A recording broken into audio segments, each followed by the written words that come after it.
Салам достор, каналыма кош келиңиздер. Бүгүн мен таңкы аштар марафонунун акыркы тапшырмасы үчүн сырниктерди жасадым. Эгер кызык болсо, мен менен чогуу бирге болуңуздар.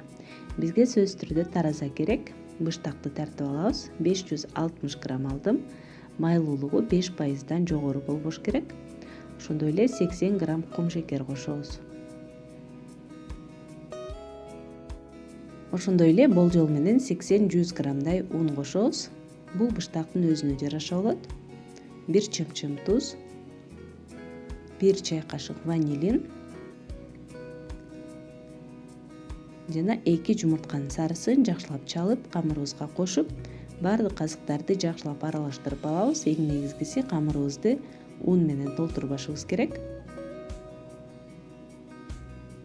Жана быштакты аябагандай эзгилеп, суусу чыкканча эзип аралаштырыштын кереги жок. Жөн гана жакшылап аралаштырып алабыз. Эгер бир аз колго жабышып, жумшак болуп жатса, албетте 1 аш кашык ун кошуп койсок болот. Жана камырды чогултуп, тоголоктоп жатканда сөзсүз түрдө ун колдонулат, ошондуктан ун жетиштүү болот. Камырыбызды 2ге бөлүп, мына ушундай колбасаларды жасап алабыз. Унга жакшылап тоголоктоп, ортосундагы баардык абаны чыгарып, колбасабызды 6 бөлүккө бөлүп алабыз.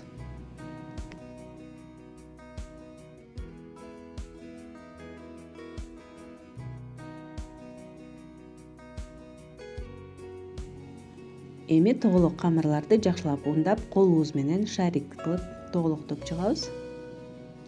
Жана сырниктерибиз кооз болуш үчүн мына ушундай тоголок идишти колдонобуз. Четтери эң негизгиси тегиз болуш керек.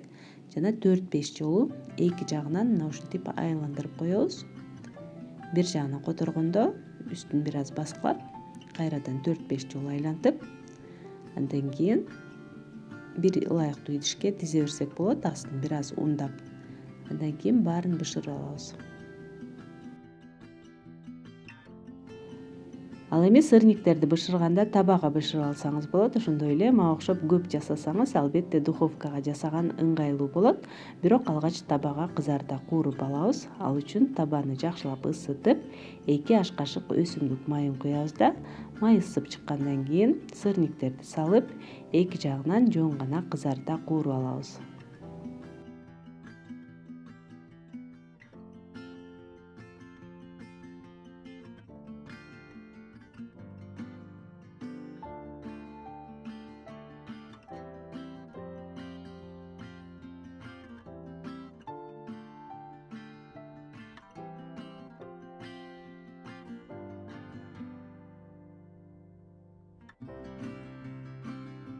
Духовканы алдын ала 180 градуска ысытып, ортосуна коюп, туура 5-6 мүнөт гана бышырып алабыз. Андан ашык убакыт кармаганга болбойт.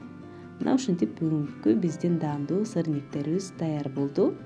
Каймак менен беребиз. Ошондой эле таттуу сырниктерди кааласаңыз, кумшекердин упасынан себелеп койсоңуз болот. Бирок камырга кумшекерди көп кошпоңуздар деп сунуш айтат элем. Лимондун цедрасы бул жыт берет, ал эми шоколад албетте кооздук берет. Ошондуктан сиздер дагы жасап көрүңүздөр.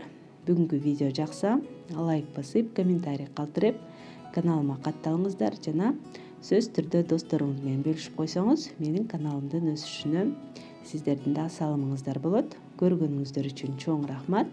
Кийинки видеолордон көрүшкөнчө саламатта калыңыздар.